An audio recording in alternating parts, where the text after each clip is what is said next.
And I think we are.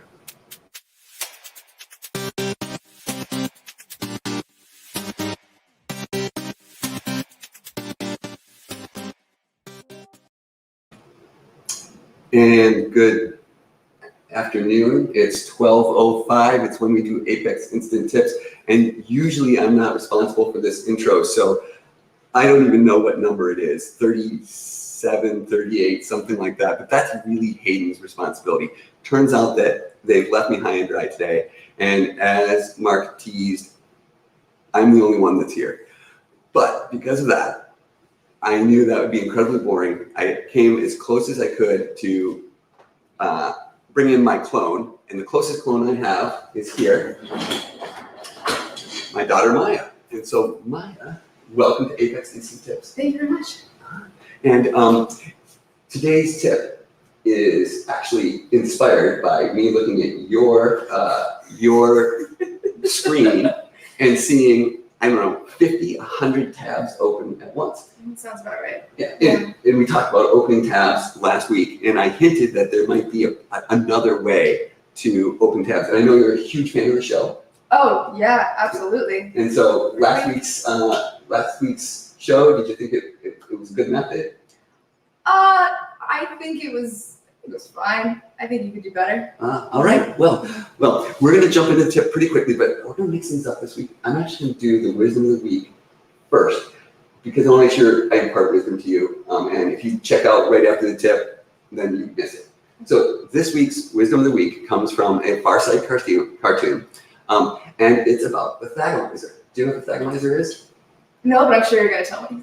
So if you look at this cartoon, the Thagomizer is the 4 spikes at the back of a Stegosaurus's tail.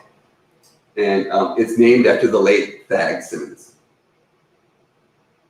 So those 4 spikes are to defend against Thag. Yeah.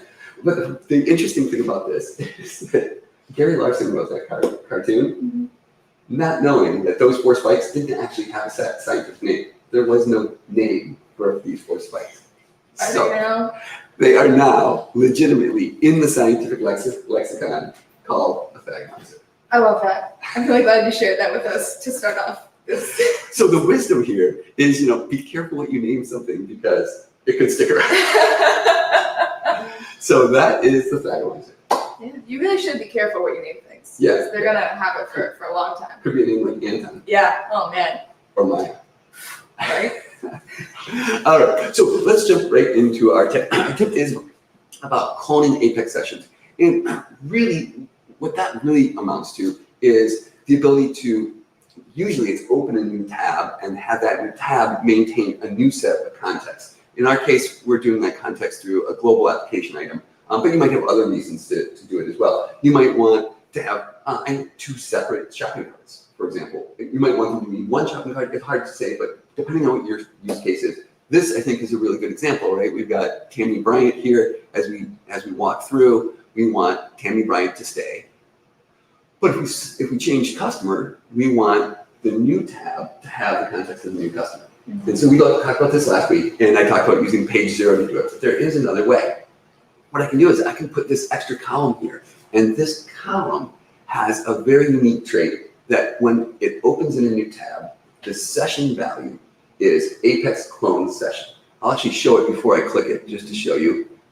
If we edit this column, take a look at it, and we take a look at the attributes of this. Oh, you know what? I totally forgot to set my timer, and I don't even have. It's 12:08. It's 12:08. You keep a track. You run out of here.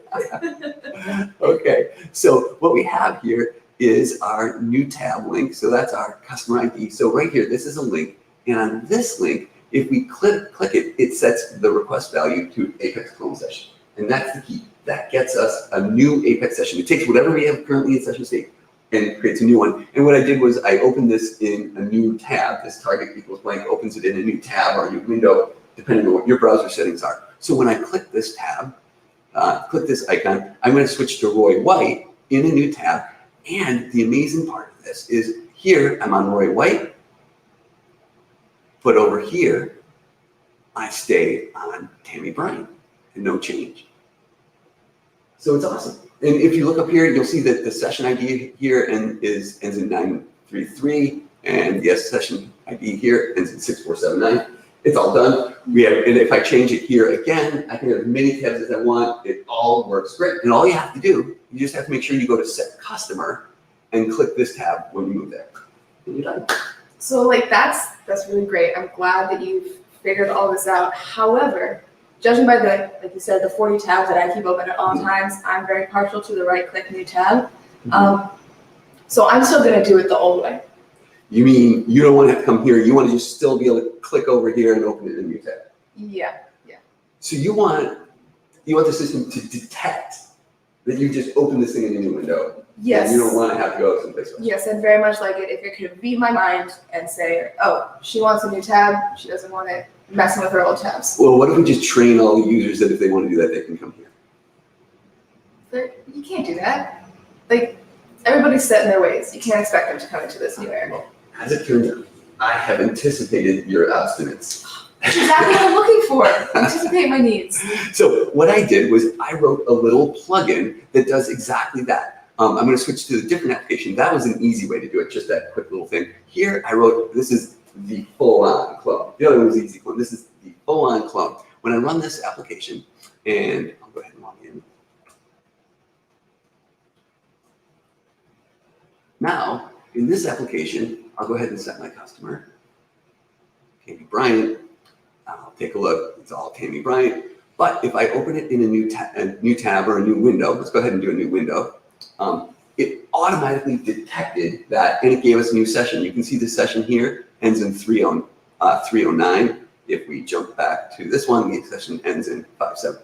And I didn't go and I didn't put that in that Apex clone session everywhere, because if I did, that would actually be a problem, because we'd be cloning sessions all the time, even when we didn't open them in a new tab. So my plugin takes care of it for you. Yeah, how'd you do it? How do I do it? Well, the main thing is right here. I generate a little bit of JavaScript code that I put at the beginning of every page. So right here, this JavaScript code is what does it. And I do have to generate it because it needs some special things. The URL here that you can see, it's got this checksum in it, and I need to generate that checksum. And so there is some actual real complexity here for what it does. It looks really simple here. There's some complexity going on. So I created a plugin. You could do it as an application process, but I did it as a region plugin. So let's take a quick look at the region plugin.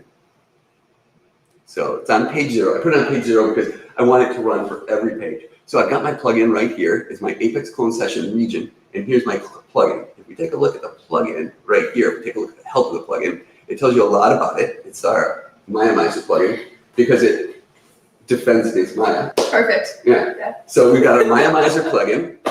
We put it right here, and all you have to do is put this on page 0, and it does talk about what it does is it detects the window name. And if there's no window name, if you open any window, it doesn't have a window name, it says, oh, I must be a new tab, and it reloads the page and gives you a new session. It works for almost all scenarios. There are a few caveats that are written in here, but I've released it on my GitHub, so I've got a URL out here that you can go out and download it and run it. On your blog? On my blog, on my GitHub account. Okay. Yeah. I don't know if we've made it within 5 minutes, but I think we're close. Yeah. There's the plugin right there. It's the Maja plugin. And if anybody wants it, you can just go ahead and do it. And I'll point out one more thing. It even does really complicated ones. So if you have something like this that has, it passes a lot of session state on the URL. If you open even something like this in a new tab, it handles it all for you. It figures out the right checksums. It rebuilds it and sends you in there to a completely new content. That's great. And I know we've taken up our 5 minutes, but I have one quick question, which is why did you do it? You did it as a region, right? Right. How come you didn't do it as a dynamic action? You are brilliant, Maja. That question is spot on. Why did I do it? Why didn't I do it as a dynamic action? Yeah, why didn't you? The reason is dynamic action plugins happen. If you would do it on page load, so obvious page load, but those happen after the page fully renders. And we don't want to show the page and then reload the page. We want that to happen as fast as you can at the top of the page. So I did it as a region plugin, and I stuck it in the page header location. so that it happens way at the top. You don't see a page flicker or anything, it just reloads. Smart. Yeah. I like that. All right, well, if anybody just came in for the 5 minutes, do all the things you're supposed to do. What is it? You hit the subscribe button. Hit the subscribe button. Smash the like button. Smash the like button. Yeah, Okay. and hit the little bell icon. Hit the bell icon. Yeah, so Which that one- you're notified. What one's that in? The bell icon? The bell icon? Yeah, what platform? I think that's YouTube. YouTube, okay. Yeah, All that right. way they get notified when So the stream starts. I usually tell people to send a letter to their friends about it. Will that work? You know, it will work, but if I'm not sure what kind of audience you're trying to cultivate here, so it might not get to them in time. Okay. Yeah. All right. Well, all those things, make sure you do them. We've got I think we've got a joke, and we also have a fessing up event, and we'll take questions that anyone might have as well. So there we have it. Maja, actually, if you click on your screen, the comments, we'll see if any comments have come in. Oh, I think I see one here. What are the factors that would nudge you to use one method versus the other? The method I showed last week. Oh, so we're going to answer that question. We'll answer that one right now, and then we'll do a fess up event, and we have a quick question. So the way I showed last week, passing that page 0 item around, is a lot of work. You have to make sure that you pass that all over the place and get it in every link. It's a ton of work. If you're just doing it for a very specific page, if you just want one page to have that, that's the way to go. But if you want to maintain a fully separate session, like we're doing here, this is definitely a better approach. Then you have 2 separate Apex sessions. Anything you do in one tab is completely divorced from anything you do in the other tab, unless you're persisting something to the database itself. For example, if you're writing a, whatever you're writing, if you're writing a shopping cart, for example, if you're using an Apex collection for a shopping cart, that's going to be a problem because the shopping cart will be 2 separate shopping carts, unless that's what you want. But if you want your shopping cart to be shared between your 2 tabs, it would need to be a database table that you're writing to and reading from. Yeah, I want like the watch that I add to go with like the shoes that I add in the same shopping cart. Okay, in 2 different tabs. Yes, of course. Right. Well, so in that case, you would need to make sure that if you're going to do that with a collection, you wouldn't want to do what we just did because the collection is session specific. But if you wanted to do it across sessions, you could just have a database table that represents your shopping cart. Yeah, so I think that's probably the answer we're looking for there. So let me fess up first. So Hayden. Yes. You know about my stories, right? They're loosely based on events that never actually happened. Exactly. That's exactly all of my stories that I tell here as well are loosely based on events that never actually occurred. There were at least a couple times that we were having these that I made an offhand remark, and I'm going to fess up that it just simply was not true. So early on, I did a little topic about every number is interesting, and Hayden threw out a number, and I said, that number's interesting. It's 1 less than a Fibonacci number. Totally made that up. That number had nothing to do with Fibonacci numbers. So I'm sure there was something else interesting about it, but I just totally made that up. Yeah, I think you also made up that all numbers are interesting. Oh, no, we've been through that. You can go back and revisit that one, but all numbers are interesting. I've proven it conclusively. So the other thing that I'll pass up was just a couple of weeks ago, we were talking about how likely it is to have an MD5 hash collision, where you get 2 MD5 hashes and they're 2 different strings, but they calculate to the same thing. I said, and this is accurate, I said that the likelihood is 1 over about 1.5 times 10 to the 29th. Absolutely true. That's a very, 1.5 times 10 to the 29th is a very big number. I threw offhand, it's probably like the number of molecules in the universe or something like that. Mm-hmm.